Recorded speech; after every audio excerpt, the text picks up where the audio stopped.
AP మంత్రులు మన రాష్ట్రంలోనే కాదు ఢిల్లీలో కూడా జగన్ పై ప్రతాపాన్ని రాజకీయ చతురతను చూపుతున్నారు. తాజాగా అదే అంశం నేడు ఢిల్లీలో రచ్చకెక్కింది. మంత్రి దేవినేని ఉమా గురించి అందరికీ తెలిసిందే. సభలు సమావేశాల్లో ఆయన ఎక్కువ మాట్లాడరు, కానీ మీడియా ముందు మాత్రం అందరికంటే ముందు వచ్చి స్పందిస్తారనే పేరు ఉంది. తాజాగా ఢిల్లీ మీడియాకు మంత్రి గారి వ్యవహారం చూసి మతిపోయింది. ఏమీ వైపరీత్యం అంటూ నోరు కరుచుకున్నారు మీడియా ప్రతినిధులు. దేశంలో ప్రధానమంత్రి ఖుషీ సించియాన్ యోజన పథకం కింద చేపడుతున్న ప్రాజెక్టులు, నదుల అనుసంధానంపై కేంద్ర జలవనరుల శాఖ మంత్రి ఉమాభారతి అధ్యక్షన మీటింగ్ జరిగింది ఢిల్లీలో. దీనికి కొన్ని రాష్ట్రాల నీటిపారుదల శాఖ మంత్రులు హాజరయ్యారు. ఇక సమావేశం తర్వాత మంత్రి ఏం మాట్లాడతారంటూ అందరూ ఎదురు చూశారు. చివరికి ఏపీ భవన్ లో మీడియా సమావేశం ఏర్పాటు చేశారు మంత్రి దేవినేని. ఈ సమావేశానికి సంబంధించి వివరాలు వెల్లడిస్తారని అందరూ అనుకున్నారు, కానీ 33 నిమిషాల పాటు మంత్రి దేవినేని మాట్లాడిన మాటలు విని పెన్నులు, మైకులు కూడా తడబడ్డాయి. స్టార్టింగ్ నుంచి ఎండింగ్ వరకు జగన్ ని తిట్టడమే సరిపోయిందని అందరూ చర్చించుకున్నారు. జగన్ నామస్మరణతో సమావేశం అంతా దేవినేని జగన్ జగన్ అంటూ పలికారు. దీంతో అక్కడ విలేకరులు కూడా ఆశ్చర్యపోయారు. ఇక చివరగా జలవనరులకు సంబంధించి సమావేశంలో ఏమి చర్చించారనేది చెప్పకుండా బయటకు కదిలారు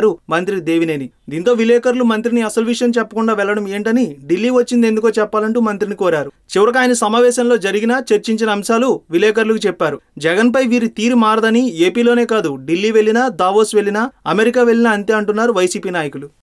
ఈ వీడియో మీకు నచ్చినట్లయితే లైక్ చేయండి, షేర్ చేయండి. మరిన్ని అప్డేట్స్ కోసం మా జనహితం టీవీని సబ్స్క్రైబ్ చేయడం మాత్రం మర్చిపోకండి.